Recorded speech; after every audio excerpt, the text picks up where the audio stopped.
Bismillahirrahmanirrahim. Assalamu alaikum to all of you. Hopefully you all are in the best condition of iman and health. My name is Labai Jaz and now I am going to deliver you a lecture. So the topic of our lecture is osmoregulation. Osmoregulation in plants and also we cover osmoregulation in animals. ये हमारे पास जो book है ये है FSC part 2 biology और जो हमारे पास chapter है ये है फर्स्ट चैप्टर होम्योस्टेसिस और हम डिस्कस करने जा रहे हैं आज osmoregulation in plants and osmoregulation in animals. First of all osmoregulation होता क्या है, यहाँ ऑस्मोरेगुलेशन की ना डेफिनेशन नहीं दी गई, तो फर्स्ट ऑफ ऑल हम इसका कॉन्सेप्ट ले लेते हैं कि ऑस्मोरेगुलेशन होता क्या है ताकि आपको आगे अंडरस्टैंड करने में जो है ना डिफ़िकल्टी ना हो। तो हमारे पास जो ऑस्मो रेगुलेशन है ना, it is derived from two words. The first is osmo and the second is regulation. Osmo means water and regulations mean maintenance. ठीक है, the maintenance of water is called osmo regulation. ये simply इसकी definition है। अब osmo regulation in plants में लिखा गया है कि plants are distributed in different kinds of habitats, जिसमें हमारे पास एक्वेटिक है, मॉडरेट है, सेवरली ड्राई, टेरेस्ट्रियल नेचर है। जो प्लांट्स हैं ना they are distributed in different habitats, इनके डिफरेंट हैबिटाट्स होते हैं। एक्वेटिक है, मॉडरेट है एंड सेवरली ड्राई। एक्वेटिक में हमारे पास 2 कैटेगरीज आ जाती हैं, जिसमें आ जाता है मैरीन एंड फ्रेश वाटर। ठीक है, उसके बाद मॉडरेट मीन्स जैसा कि हमारे पास रेप्टाइल्स हैं जो कि वाटर में भी रहते हैं and they also live in terrestrials means they also live water and dry land. उसके बाद है हमारे पास टेरेस्ट्रियल जो कि सिर्फ ड्राई लैंड पे रहते हैं। और अब इसको जो है ना इन प्लांट्स को कैटेगराइज किया गया है हाइड्रोफाइट्स में, मीज़ोफाइट्स में और ज़ीरोफाइट्स में। फ़र्स्ट ऑफ ऑल हम डिस्कस करेंगे हाइड्रोफाइट्स।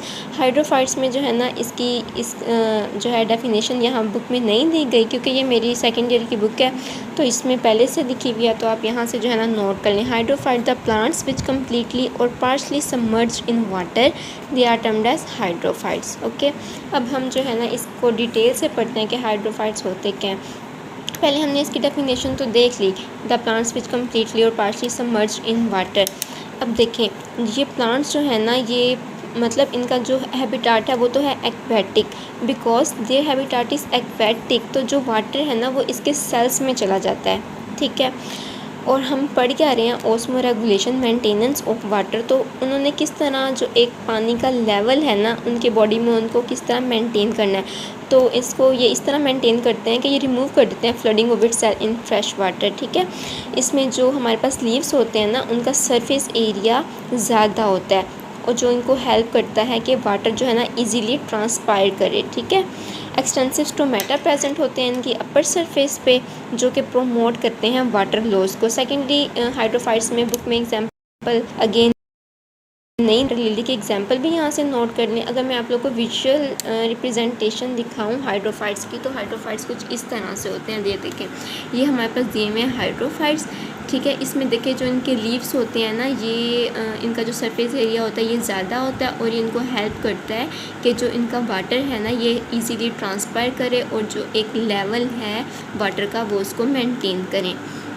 अब सेकेंडली हम पढ़ने लगे हैं मीज़ोफाइट्स। ठीक है, ओके, नाउ टॉपिक इज़ मीज़ोफाइट्स। मीज़ोफाइट्स अब अगर हाइड्रोफाइट्स के कंपैरिजन में हम मीज़ोफाइट्स को देखें ना तो इनके पास मॉडरेट वाटर अवेलेबिलिटी होती है। ठीक है, क्योंकि इनके पास कम होती है वाटर की अवेलेबिलिटी, तो insufficient supply of water the stomata kept open to promote loss of water, मतलब to promote excess loss of water. कम होता है हाइड्रोफाइट्स से जो हमारे पास स्टोमेटा है ना वो ओपन रहते हैं कि ज़्यादा पानी जो है ना वो लॉस ना हो। इन रिस्ट्रिक्टेड सप्लाई स्टोमेटा क्लोज हो जाते हैं। ठीक है, और ये प्रिवेंट करते हैं वाटर लॉस से। इसकी एग्जांपल यहाँ पे दी हुई है ब्रेसिका, रोज़, मैंगो, ETC। अब हमारे पास है ज़ीरोफाइट्स में ये होता है दे हैव अब हमने हाइड्रोफाइट्स में पढ़ लिया कि इनके पास जो है ना वाटर की अवेलेबिलिटी ज़्यादा होती है और इनका जो हैबिटाट है वो भी एक्वेटिक ही है। मीज़ोफाइट्स में हमारे पास मॉडरेट वाटर अवेलेबिलिटी होती है। अब ज़ीरोफाइट जो होते हैं ना ज़्यादातर जो इनका हैबिटाट है वो होता है डेजर्ट एरिया, जिसमें पानी की बहुत ज़्यादा डेफिशिएंसी होती है। है। तो जो हमारे पास ज़ीरोफाइट्स हैं have the adaptation for reduce rate of transpiration, ये जो है ना अपना रेट ऑफ ट्रांसपायरेशन रिड्यूस करते हैं। और हमारे पास जो ज़ीरोफाइट्स हैं ना, इनके पास जो हमारे पास लीव्स हैं इनके, वो थिक होते हैं, स्मॉल होते हैं।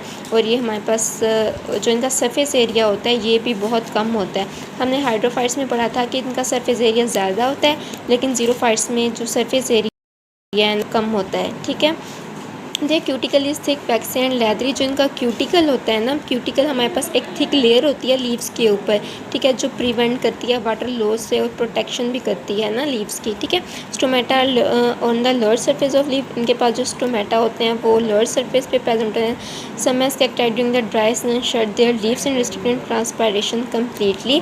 जो कैक्टाई है ना, मतलब कि सिंगुलर कैक्टस जो कि डेजर्ट एरिया में प्रेजेंट होते हैं, ये इनकी एग्जाम्पल भी है। और इसकी जो है ना आगे इन्होंने इसको एग्जाम्पल से एक्सप्लेन किया हुआ है। Third stems are photosynthetic organ, जो स्टेम्स होते हैं वो फोटोसिंथेटिक ऑर्गन्स होते हैं। In rainy season stem stores water. अब हमारे पास जब रेनी सीजन्स होते हैं ना, क्योंकि उसमें ज़्यादा हमारे पास वाटर की प्रेजेंस होती है, तो हमारे पास स्टेम्स जो हैं as you all know they are photosynthetic organ, तो वो जो है ना वाटर को स्टोर कर लेते हैं और जब ड्राई कंडीशंस होती है तो वो उसमें यूज़ करते हैं। ठीक है, ये हो गया हमारे पास osmoregulation in plants, hydrophytes, mesophytes and xerophytes. तो एक बार हम यहाँ से भी देख लेते हैं। आप लोग ने भी अपने इस तरह सही से नोट्स बना लेने हैं, और जो भी आप लोग अपना लेसन याद करते हैं तो कोशिश किया करें कि उसको जो है ना राइट करके तो फिर जो है ना लर्न किया करें। इससे जो है ना आपको बहुत हेल्प होगी और लेसन आपको इजीली लर्न भी हो जाएगा। इसके एग्जांपल्स भी आपने एक एक इस तरह लिख लेनी है। वैसे 2 एग्जांपल्स होनी चाहिए, लेकिन क्योंकि अभी आप लर्न नहीं कर रहे हैं तो आप एक लिख लें। अब जो हमारे पास नेक्स्ट है वो है osmoregulation in animals. Now we have to discuss osmoregulation in animals. Animal cells require more critical balance of water and solutes in the body as they cannot survive a net water gain or loss. अब जो animals है ना हमारे पास दे ये require करते हैं critical balance of water, मतलब एक प्रॉपर मेंटेनेंस हो वाटर की इनकी बॉडी में। ठीक है, water continuously leaves and enter in the cells. Water जो है ना कंटिन्यूसली लीव करता है, इंटर होता है और लीव करता है सेल से जो हमारे पास एनिमल्स हैं उनके। हावर the quantity of water and solution cap balance, और इस तरह जो हमारे पास एक प्रॉपर मेंटेनेंस है ना वाटर की वो रहती है। ठीक है, अब ऑस्मोरेगुलेशन इन एनिमल्स में जो है हमने इसको कैटेगराइज किया है 2 टाइप्स में। The first one is osmoconformers and the second. Okay, तो हम डिस्कस कर रहे थे ऑस्मोरेगुलेटर्स एंड ऑस्मोकन्फर्मर्स। ऑस्मोरेगुलेटर्स में सिंपली ये होता है कि अगर हमारा एक्सटर्नल इन्वायरमेंट जो है वो हाइपरटोनिक है तो इंटरनल बॉडी इन्वायरमेंट जो है वो हाइपरटोनिक होगा। इसमें ये होता है कि आपको जो है मेंटेन करना पड़ता है, ठीक है, अपना environment according to the conditions. और ऑस्मोकन्फर्मर्स में जो होता है ना वो हमारे पास जो लेवल है वाटर का वो बिल्कुल बैलेंस होता है। इसकी एग्जांपल है हमारे पास jelly fish and bony fish. ये बुक में एग्जांपल नहीं दी गई, ये आप यहाँ से नोट करेंगे।